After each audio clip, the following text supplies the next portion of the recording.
우리가 잘 알다시피 다윗은 사울 왕의 총애를 받았던 사람이었죠. 조그만한 아이가 거인 골리앗을 쓰러뜨리고 난 다음에 얼마나 사울 왕 입장에서 다윗이 귀했겠습니까? 그런데 이 기쁨은 잠시 후에 큰 두려움으로 변하게 되죠.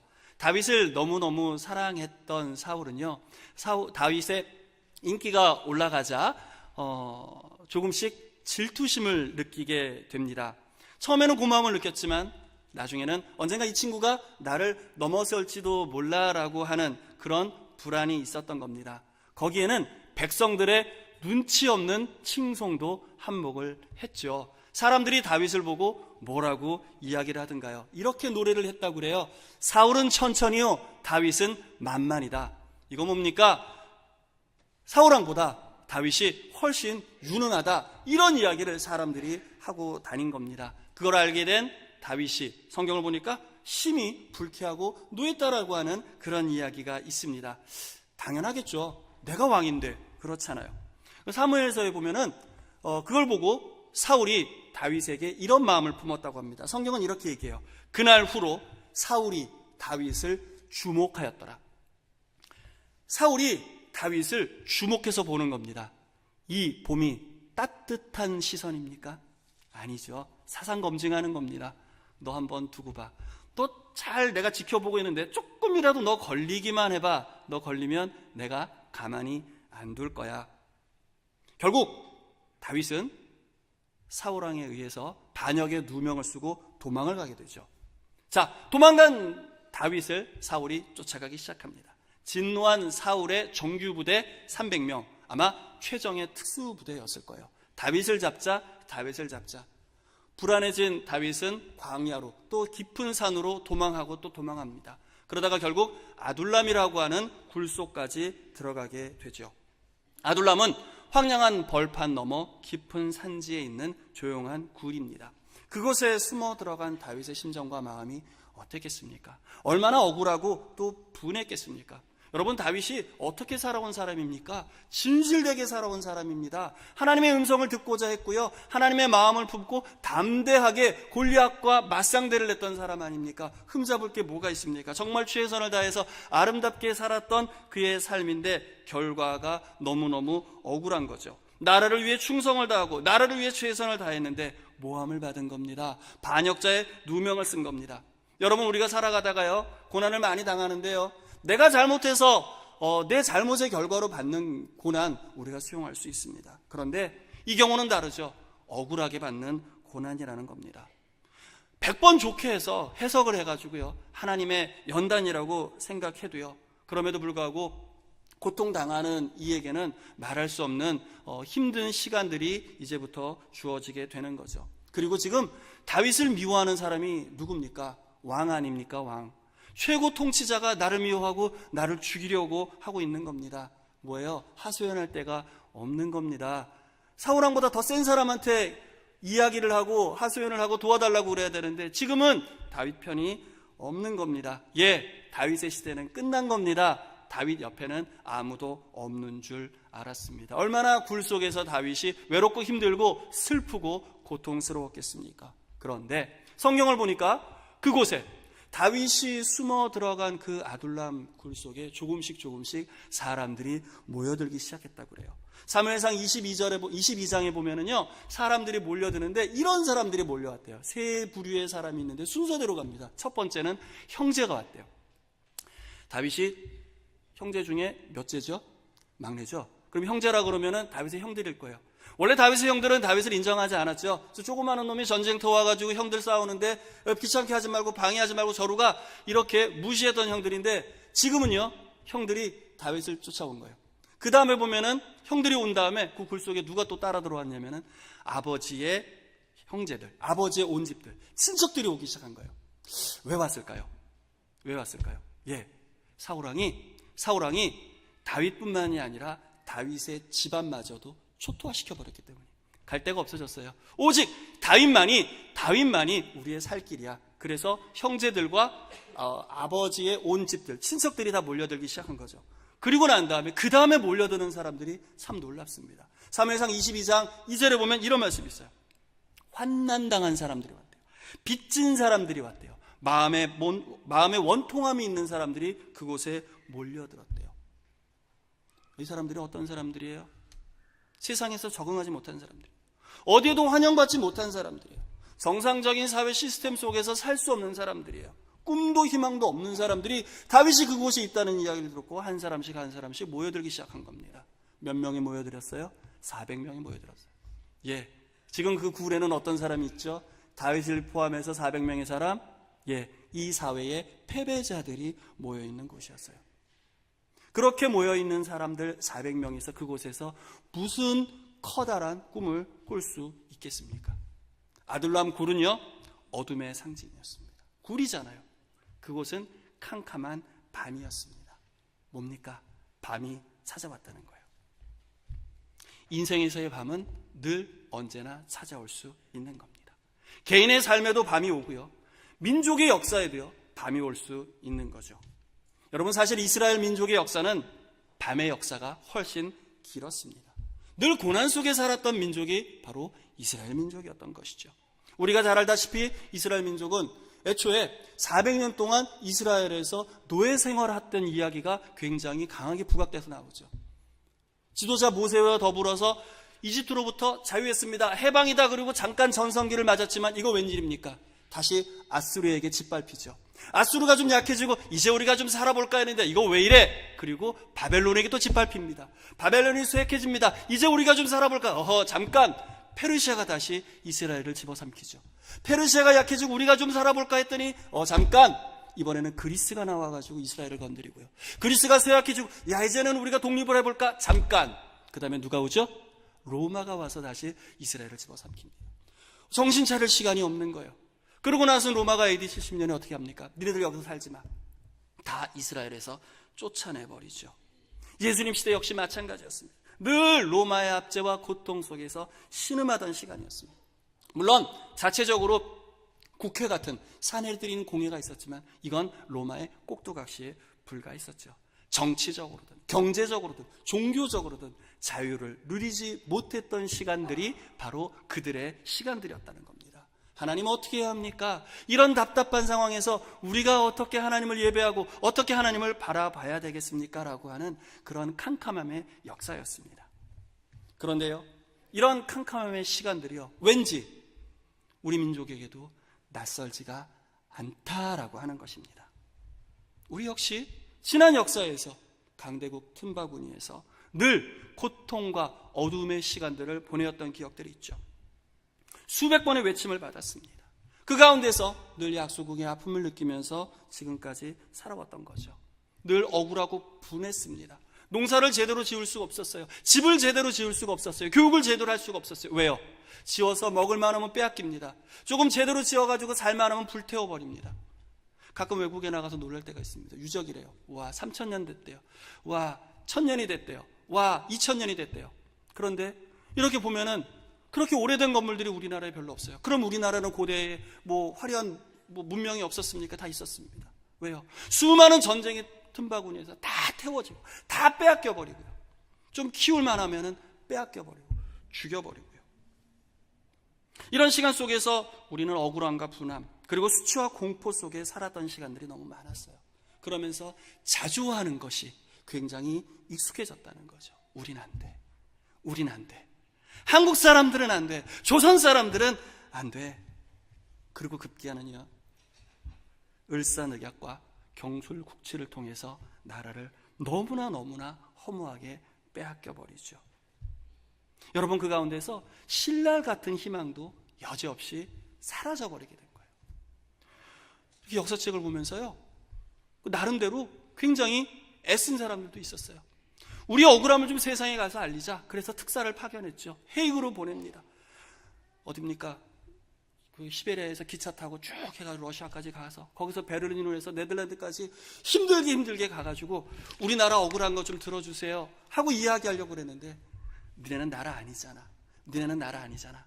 이 헤이그 회의는 강대국들의 이야기야. 니네들 얘기 안 들어줄 거야. 너무너무 분하고 억울해가지고 이준 열사가 급기야는 그곳에서 순국하는 일까지 벌어지고요. 얼마나 분통이. 굉장히 참혹한 시간들이 계속해서 이어집니다. 제대로 이곳에서 살지 못했던 우리 선조들이 뿔뿔이 흩어지기 시작하죠. 누군가는 용정으로, 또 누군가는 하얼빈으로 가서 지금 조선족의 뿌리가 되셨고요. 누군가는요, 연해주를 통해서 중앙아시아로 가서 지금 고려인들의 뿌리가 되기도 했고요. 여러분, 이런 우리 민족 뭘로 설명할 수 있겠습니까? 하나님, 왜 우리가 이런 고난을 받아야 합니까? 왜 우리가 이런 고통을 받아야 합니까? 아마 이것이 아둘람 굴 속에 있었던 다윗과 400명 사람들의 심정이었을 겁니다. 그래서 다윗은 오늘 본문 말씀에서도 이렇게 이야기하죠. 57장 6절에 있습니다. 다 같이 한번 읽어보겠습니다. 본문 말씀 57장 6절 다 같이 시작. 그들이 내 걸음을 막으려고 그물을 준비하였으니 내 영혼이 억울하도다. 그들이 내 앞에서 웅덩이를 팠으나 자기들이 그 중에 빠졌도다. 그물을 준비했다는 거예요. 웅덩이를 팠다는 거예요. 내가 판 게 아니고, 내가 그런 게 아닌데 이 사람들이 와가지고 우리를 이렇게 흔들어 버렸다는 거예요. 너무 억울하죠. 이런 상황에서 우리가 무엇을 어떻게 할 수 있겠습니까? 여러분, 이 굴 속에서 이 사람들이 사실 비전 가질 수 있는 것 아무것도 없었습니다. 그런데요, 이 400명이 굴 속에서 그런 식으로 만약에 시간을 보냈다면, 억울함과 분함과 원통함을 가지고 계속해서 그곳에서 자조만 하면서 시간을 보냈다면 아마 그 400명은요 떼강도가 됐을 거예요. 산적대가 됐을 거예요. 그냥 역사 속에서 사라져 버렸을 겁니다. 여러분, 이 사람들은 그곳에서 목숨을 걸고 무언가를 꿈꾸고 싶었던 사람들입니다. 무엇이 이 사람들을 이 죽음의 위협에서부터 스스로를 결속시킬 수 있게 만들었을까요? 그것은 바로 우리가 비록 어둠 속에 살지만 우리는 낮에 대한 소망이 있다. 우리는 지금 한겨울을 살지만 우리는 봄이 올 거라는 것을 알고 있다라고 하는 믿음이 있었기 때문입니다. 놀랍게도 이 사람들은 이 절망적인 상황 속에서요, 분노와 원망을 키우는 것이 아니라 하나님의 뜻을 구하며 우리의 마음의 중심을 하나님께 올려드릴 수 있었던 그런 사람들이었습니다. 그래서 이 사람들은 이렇게 얘기하죠. 7절입니다. 같이 한번 읽어보겠습니다. 7절 다 같이 시작. 내 마음이 하나님이여 시작. 하나님이여 내 마음이 확정되었고 내 마음이 확정되었사오니. 잠깐만, 여기까지만 같이 한번 읽어봅니다. 준비 시작. 하나님이여 내 마음이 확정되었고 내 마음이 확정되었사오니. 반복합니다. 여러분, 반복한다는 건 강조죠. 내가 진실로 반복하는 건 진짜로 그런 마음이 있기 때문에 이야기하는 거죠. 내 마음이 확정되었고 확정되었사오니, 내가 정말로 확정했다는 겁니다. 무엇으로 확정하는 겁니까? 비록 우리가 이렇게 소외되어서 굴 속에 숨어 지내지만, 야, 우리 품위 잃지 말자. 우리 새 나라에 대한 꿈을 잃지 말자. 그럼에도 불구하고 우리는 하나님의 백성이고 우리는 하나님의 선한 일을 만들어갈 그런 사람들이야. 우리의 의지를 강하게 묶어내자. 이것은요, 적어도 우리는 환경의 지배를 받지 않겠다라고 하는 선언적인 이야기였습니다. 너희들이 비록 우리들의 몸은 억누를 수 있지만, 비록 너희들이 우리의 신체적인 자유를 억압할 수는 있지만, 그러나 너희들은 결코 우리들의 영혼은 빼앗아갈 수 없다라고 하는 확신이 있었어요. 우리는 결코 너희들의 폭력에 굴하지 않겠다. 여러분, 그러면서 이 사람들은 감정에게 자신을 맡기지 않았습니다. 여러분, 생각보다 우리의 감정은 불완전하죠.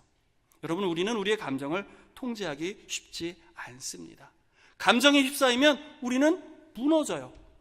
우울함과 안 우울하다고 생각한다고 해서 없어지는 게 아니더라고요. 그런데 아둘람 굴 속에 있었던 이 사람들은 스스로 이야기하는 겁니다. 우리 현실에 휩싸이지 말자. 현실에 굴복하지 말자. 우리 감정에 사로잡히지도 말자. 그리고 어떻게 해요? 우리의 마음과 우리의 뜻과 우리의 정성과 우리의 의지를 누구에게 두자? 하나님께로 두자. 나 기뻐하리라고 하는 복음서가 있다고 그랬습니다. 제가 좋아하는 노래입니다. 나 기뻐하리, 나 기뻐하리. 2절 가사 이렇게 됩니다.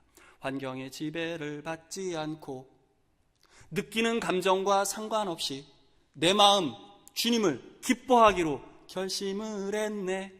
환경의 지배를 받지 않고 감정의 이끌림에 나를 맡기지 않고 내 마음 하나님 기뻐하기로 결심을 했다는 겁니다.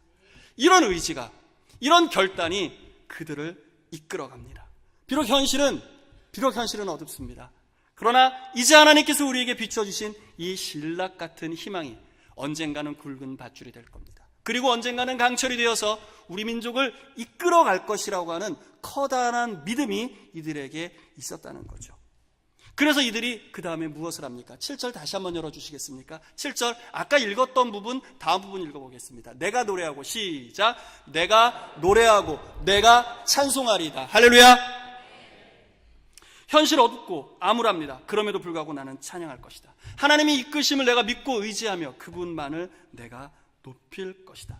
비록 밤이 있지만, 비록 어둡지만 이 밤이 지속되지는 않을 거라고 하는 믿음이 있었습니다. 여러분, 우리도 만만치 않게 비참했었습니다. 여러분, 한 나라의 국왕의 아내가요, 외국의 낭인들에 의해서 시해되고 불태워졌습니다.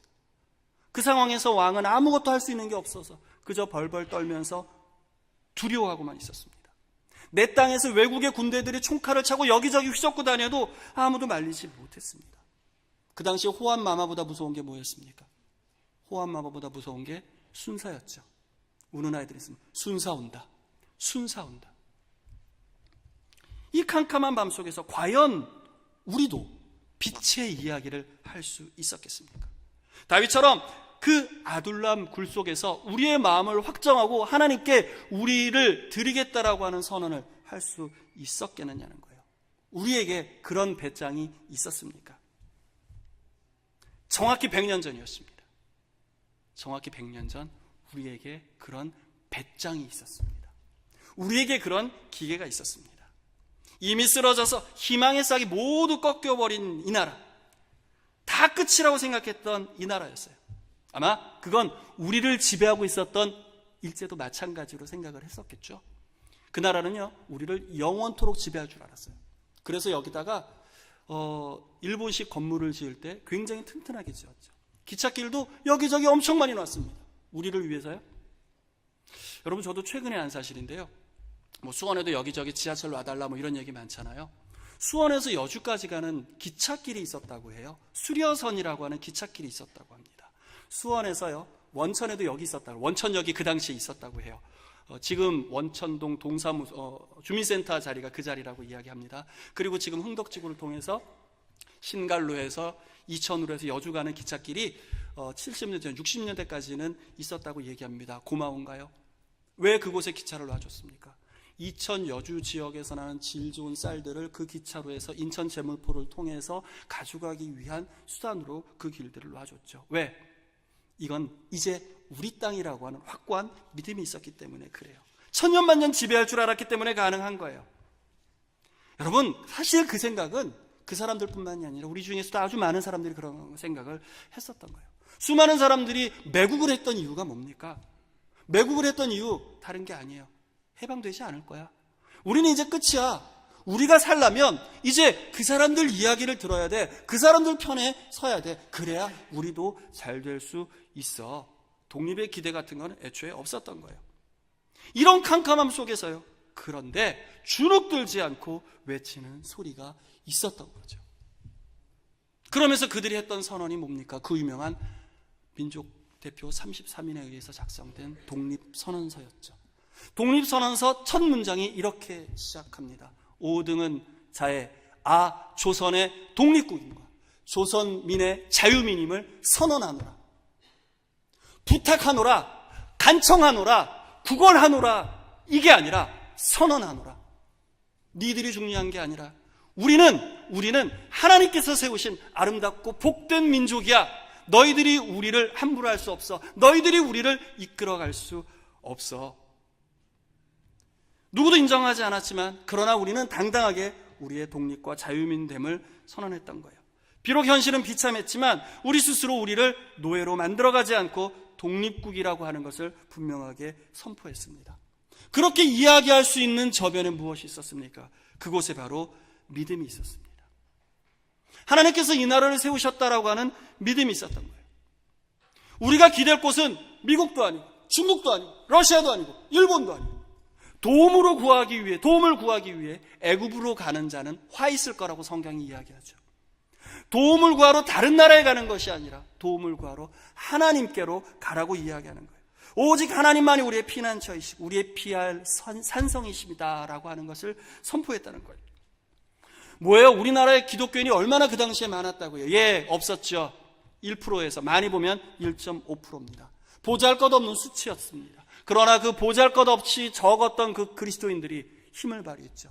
여러분이 잘 알다시피 민족 대표 중에 크리스찬들이, 우리 개신교도들이 몇 명이었습니까? 16명이었죠. 절반 가까이가 믿음의 사람들이었습니다. 1% 남짓의 사람 중에 무려 16명이 나와서 이 나라를 이끌었던 거죠. 여러분뿐만 아닙니다. 그들은 적은 수였지만은요, 꿈이 있었습니다. 그리고 이 크리스찬들의 초점이 어디를 향하고 있었던 거예요? 여러분 놀랍게도요, 그들의 초점이 다음 세대를 향하고 있었던 거예요. 다음 세대가 믿음 안에서 내 나라와 내 민족을 소중하게 지키고 세워나가라라고 하는 그런 마음이 있었어요. 그래서요, 초창기 기독교가 우리나라에 들어와서 제일 먼저 한 일이 뭐였습니까? 병원을 세우고 그 다음에 세운 게 학교를 세웠죠. 여러분, 3.1 만세운동, 물론 33인들이 독립선언서 만들고 그랬지만 만세를 처음 외쳤던 것은 바로 우리 학생들이었습니다. 학생들 중에 많은 수가 신식학교를 다녔고요, 신식학교 중에 태반이 배재학당이나 이화학당 같은 미션스쿨이었습니다. 우리 유신고등학교, 창녕고등학교 같은 미션스쿨의 아이들이 신앙 안에서 제대로 된 민족교육을 받을 수 있었다는 거죠. 여러분 잘 알다시피 유관순 열사는 1902년생입니다. 1919년 3월 3일절 당시에 그녀의 나이는 우리 나이로 고등학교 2학년 나이 18살 어린아이였습니다. 어느 학교 다니고 있었습니까? 이화학당을 다니고 있던 아이였습니다. 내 나라 내 땅의 가치와 소중함을 신앙 안에서 배워가고 키워갔던 거죠. 여러분, 그 선한 열망이 만세운동으로 폭발하게 된 것입니다. 여러분, 만세를 부르면서 요구했던 것, 요청했던 것, 어려운 것 아닙니다. 힘든 요구 아닙니다. 뭡니까? 내 나라에서 내가 자유롭게 살게 해달라는 겁니다. 내 나라 말을 쓰고 내 이름을 내 이름으로 부르면서 어디 가서 나는 한국 사람이다라고 당당하게 외칠 수 있게 해달라는 겁니다. 이것이 어려운 겁니까? 이것이 잘못된 겁니까? 우리는 노예가 아니라 독립국가, 자유민이다라고 하는 것을 보여주고 싶었던 것이죠. 그런데 여러분, 생각보다 새벽은 늦게 옵니다. 봄도 늦게 옵니다. 3.1운동 굉장히 우리를 흥분시켰어요. 아둘람굴에서 내 마음이 확정했다 이렇게 이야기할 때 여러분, 그것만으로 다 된 줄 알았어요. 그러나 여러분 아시죠? 3.1운동 후에 독립은 그 후로부터 무려 26년이나 지난 다음에 이루어졌다는 거예요. 생각보다 쉬운 일이 아니었습니다. 한밤중에 낮을 기다리고 한겨울에 봄을 기다린 대가는 생각보다 참혹했다는 거예요. 교회는 극한의 고통에 그 다음부터 시달리기 시작했습니다. 일제에 의해서 많은 피해를 받지만 유독 많은 피해를 본 곳이 바로 교회였습니다. 1919년 3.1운동이 시작하고 난 다음에 한 달이 지났습니다. 4월이 됐습니다. 화성지역의 만세운동을 진압하기 위해서 이 사람들을 모아서 어디에 집결시킵니까? 제암리교회에 집결을 시키죠. 그곳에서 불을 지르고 24명이 학살당하는 사건이 벌어집니다. 여러분, 이 일도요, 선교사에 의해서 외부에 알려지게 됩니다. 스코필드 선교사, 여러분 아마 석코필이라고 하는 이름을 들어보셨을 겁니다. 끝나지 않았습니다. 1년이 지나고 1920년 10월 달에는요, 만주 용정의 장암동 교회라는 곳에, 여러분 장암동 교회 또 크리스천들을 모아놓고 33명을 그곳에서 불태워 죽이는 일이 벌어졌고요. 석 달 사이에 약 3,500명, 확인된 숫자만 학살당하는 그런 일들이 계속해서 교회를 중심으로 일어나게 되는 겁니다. 신앙의 양심을 걸고 내 나라 독립을 외치는 것, 여러분 단순히 수고하고 애쓰는 문제가 아니었습니다. 그 당시에 이 열망들은 내 생명을 거는 일이었습니다. 여러분, 이것이 그 당시에 우리의 현실이었습니다. 무엇이 이 일을 가능하게 만들었을까요? 무엇이 이렇게 우리를 만들어 갔을까요? 우리의 마음속에 믿음이 있었기 때문입니다. 그 안에 우리의 마음을 확정했기 때문에 가능했던 거예요. 그것을 일제도 알았죠. 독립의 열망 뒤에 신앙적인 양심이 있다는 것을 그 사람도 알았기 때문에 박해의 타겟을 늘 교회로 할 수밖에 없었습니다. 그것은 지루한 기다림의 시작이었습니다. 네, 굴 속에서 내 마음 확정했다고 해서 바로 새로운 세상 오는 것 아닙니다. 출애굽했다고 해서 바로 우리가 젖과 꿀이 흐르는 땅에 슉 하고 들어가는 것도 아닙니다. 예수님이 부활하시고 승천하신 다음에 바로 새로운 세상이 열리지도 않았습니다. 그 위에 기독교가 공인될 때까지 300년을 더 기다려야 했거든요. 여전히 팍팍한 현실은 그대로 존재했습니다. 중요한 것은. 그럼에도 불구하고 우리는 믿음으로 선한 날을 기다렸던 겁니다. 마음을 확정하고 하나님의 뜻이 이루어질 그날을 기대하고 기다렸습니다. 여러분, 밤이 긴 것과 밤이 영원한 것은 전혀 다른 얘기입니다. 좀 여담입니다만은 군대 닦았는데 참 마음이 좀 어렵잖아요. 신병 때요. 군대에 갔을 때 한 3일인가 있다가 시간도 많이 혼자서 앉아가지고 이제 쉬는 시간에 생각을 했어요. 뭘 계산했을까요? 계산을 하고 있었습니다. 뭘 계산했을까요? 제대할 날을 계산했어요. 그래, 앞으로 789일 남았구나. 우와, 789일이 갈까요? 뭐 죄송합니다. 어르신들 저보다 훨씬 더 길게 하신 분들도 많은데 요즘에는 짧습니다. 예, 시간이 지나서 이제는 뭐 780일이 문제가 아니라 예비군 민방위도 다 끝나고 뭐 이렇게 되기는 했지만은 갑니다. 우리가 선한 마음으로 그날을 기다리면서 믿음으로 확정하고 우리가 하나님과 동행하며 나간다면 여러분, 새날은 분명히 우리에게 옵니다. 문제는 그 기다리는 시간이 너무 지루하다는 거예요. 너무 힘들다는 거예요. 그래서 뭐예요? 중간에 대충 포기하죠. 여러분, 사실 그 당시에도 그렇게 하시는 분들 많았습니다. 사실 다윗이 조금만 눈치가 빨랐더라면 대충 사울왕 눈치 보면서 승승장구했을지도 몰라요. 그렇게 안 도망다녀도 될 거예요. 아둘람 굴 속에서의 400명이나 되는 사람들 중에 한두 사람 정도 다윗 배신할 수 있잖아요. 배신하면은요, 사울왕한테 대접받고 살 수 있다니까요. 만약에 바울이 대충 그냥 그 로마인들하고 대충 부역해가지고 살면은요, 바울도요, 우리 바울 선생님도 좋은 대접받으면서 살 수 있어요. 유관순 열사요, 그 당시에 신식교육 받은 학생입니다. 조국에 대한 열망, 독립에 대한 열망 조금만 낮췄으면 대충 좋은 자리 할 수 있었어요. 그리고 실제로 많은 사람들이 대충 수용하고 살았던 것도 현실이었습니다.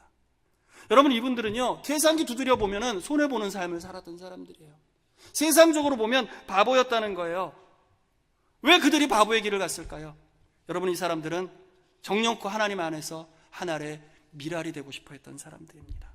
하늘의 밀이 땅에 떨어져 죽지 않으면 하늘 그대로지만 죽으면 많은 열매를 맺는다고 했습니다. 죽지 않으려고 발버둥치고 눈앞의 이익에 급급해서 살았던 사람들 눈에는 이들의 삶이 정말 바보 같은 삶이라고 손가락질했겠죠. 그렇기 때문에 말렸을 거예요. 나서지 마, 튀지 마, 모난돌이 정맞아, 그냥 조용하게 살아. 아니, 난 그렇게 살지 않을 거야. 그래, 너희들이 나를 바보라고 해도 좋아. 나는 거룩한 바보니까. 여러분, 거룩한 바보는 품위를 잃지 않습니다. 짐승은 밥만 주면 좋아요. 그러나 우리의 존엄은 한 숟가락 밥에 의해서 흔들리는 것이 아닙니다. 여러분, 이것은 우리에게 자존심을 세우고 살라는 얘기가 아니에요. 거룩한 품위와 버려야 될 아집은 전혀 다른 거죠. 누굴 보면 알아요? 예수님을 보면 알죠. 예수님께서는요, 우리의 거룩한 품격을 지켜주시기 위해 당신께서 십자가 위에서 모든 수치와 모욕을 당하신 분이에요. 가장 수치스러운 곳, 그곳에서 그분은 우리의 거룩과 우리의 품위를 끝까지 지켜주셨어요. 그날이 올 것이라는 확신이 있기 때문에 여러분, 우리는 품위를 지키는 거룩한 하나님의 백성이 되는 겁니다. 이것이 우리가 품위를 가지고 살아야 할 이유죠. 그래서 여러분, 품위가 있기 때문에 우리는 우리의 머리를 아무데나 함부로 숙이지 않습니다. 누구에게만 숙입니까? 살아계시고 전능하신 하나님께 숙입니다. 그리고 그 전능하신 하나님의 형상을 담은 우리들 서로를 존중할 때 우리는 숙이는 것입니다. 그것이 비록 어린아이라 할지라도요. 우리의 머리는 폭력 앞에 숙이는 것이 아닙니다. 총칼로 억누르는 그 폭력 앞에 숙이는 것이 아니고요. 유혹에 숙이는 것이 아닙니다. 명예 앞에, 금은보화 앞에, 권세 앞에 숙이는 것이 아니란 말입니다. 그렇게 우리가 품위를 지켰을 때 결국 아침이 밝아왔습니다. 따뜻한 봄이 오고야 말았습니다. 여러분, 아둘람은 오합지졸들의 모임이 아니었습니다. 산도적대의 모임이 아니었습니다. 아둘람은요, 놀랍게도 새 역사의 요람이었습니다. 오합지졸, 어수선함으로 몰살당할 수도 있었던 그 사람들이 새 역사의 개국공신들이 된 것입니다. 3.1운동이요, 여러분, 이 운동은 숨죽이고 있었던 우리 민족들의 영혼을 다시 한번 흔들어 깨우는 시간이었죠. 내가 독립국의 백성이구나, 내가 자주민이구나, 이거를 알게 했던 것이죠. 그래서 오늘 본문 8절에는 뭐라고 얘기합니까? 내 영광아 깰지어다, 비파야 수구마 깰지어다, 내가 새벽을 깨우리로다. 여기에서 내 영광은 내 영혼으로 보시면 됩니다. 잠자는 내 영혼이 깨어나라. 내 영혼이 깨어나면 세상도 깨어난다. 그래서 내가 세상을 깨울 것이다. 여러분, 우리의 영혼이 자고 있으면 계속 밤인 겁니다. 그러나 내 영혼이 깨치고 일어날 때 우리는 비로소 오는 새벽을 맞이할 수 있게 되는 것이죠. 그렇다면 우리는 무엇을 보고 깨어나야 합니까? 우리를 깨어나게 해주는 길잡이가 뭘까요? 동방박사들이 캄캄한 밤중에 무엇을 보고 따라왔습니까? 별을 보고 따라왔죠. 그 별을 보고 따라왔더니 아기 예수의 우렁찬 울음소리를 들을 수 있었습니다. 그 울음은 아침을 깨우는 울음이었습니다. 우리에게 별은 말씀입니다. 성경은 이야기합니다. 주의 말씀은 내 발의 등이요 내 길의 빛이다. 그 등과 빛을 보면서 우리가 따라가는 겁니다. 그 말씀을 따라가며 주야로 묵상하는 사람이 성경은 어떤 사람이라고 이야기합니까? 복이 있는 사람이라고 이야기합니다. 이 복이 있는 사람이 새벽을 깨워가는 겁니다. 여러분, 그렇게 우리는 날마다 새 아침을 깨워나가는 크리스찬이 되어야 합니다. 물론 밤은 다시 옵니다. 물론 겨울도 또 올 수 있습니다. 그러나 준비되는 밤은 당황스럽지 않은 거예요. 준비된 사람이 겨울을 이길 수 있는 거예요. 여러분, 그렇다면 지금은 밤인가요? 낮인가요? 여러분, 지금 밤을 살고 계십니까? 낮을 살고 계십니까? 사실 이건 상대적일 수 있죠. 완전한 밤도 완전한 낮도 없을 수 있습니다. 뒤섞여 있을 수 있어요. 여러분에게 지금은 밤입니까? 낮입니까? 밤을 살고 계십니까? 우리의 영혼이 깨어나 새벽을 깨우시기를 축원합니다. 밤을 살고 계십니까? 낮을 살고 계십니까? 우리가 다시 밤으로 들어가지 않기를 다시 한번 축원합니다. 여러분, 하나님께서 이 나라를 사랑하셨습니다. 이 민족을 아끼셨습니다. 이 민족에게 새 아침을 허락해 주셨습니다. 그 이후 하나님께서 부어주신 은혜가 커서 지난 50년 동안 우리가 눈부시게 성장해서 여기까지 왔습니다. 여러분, 이제 어디 가가지고요, 한국 사람 그러면 우습게 안 보더라고요. 옛날에는 뭐 그런 얘기 많았어요. 미국이 기침하면 우리가 뭐 독감이 걸린다 그러고 이제는 그렇게 함부로 안 합니다. 왜? 그렇게 우리가 독감 걸려가지고 우리가 이상해지면은요, 큰 나라들도 다 흔들려 버려요. 이제 그렇게 세계에서 우습게 볼 만한 나라가 아니에요. 여러분, 제가 깜짝 놀랐어요. 우리나라 1인당 국민소득이, 물론 이제 빈부의 차도 있고 여러 가지가 있겠지만, 우리 바로 위가 이탈리아던데요. 우리가 러시아보다 총생산이 훨씬 더 높던데요. 여러분, 이게 거저 주어진 것이 아니라는 겁니다. 20세기 들어가지고요, 원조를 받던 나라 중에서 원조를 하는 유일한 나라가 바로 우리나라죠. 국격이 올라갔습니다. 그런데 올라갔기 때문에 우리는 이제 더더욱 겸손의 은혜 안으로 들어가야 합니다. 오늘 성경 본문 말씀 11절은 이렇게 얘기합니다. 하나님이여, 주는 하늘 위에 높이 들리시며 주의 영광이 온 세계 위에 높아지기를 원하나이다. 내가 높아지는 것이 아니라, 이 나라의 이름이 높아지는 것이 아니라, 그 높아진 우리의 모습 가운데서 우리의 하나님의 이름이 드러나고 하나님의 영광이 나타나기를 원합니다라고 이렇게 선언하며 나가는 나라가 이 나라 이민족이 되어야 합니다. 여러분, 국가의 교만은 늘 언제나 역사 가운데 패망으로 이어지는 연결고리였습니다.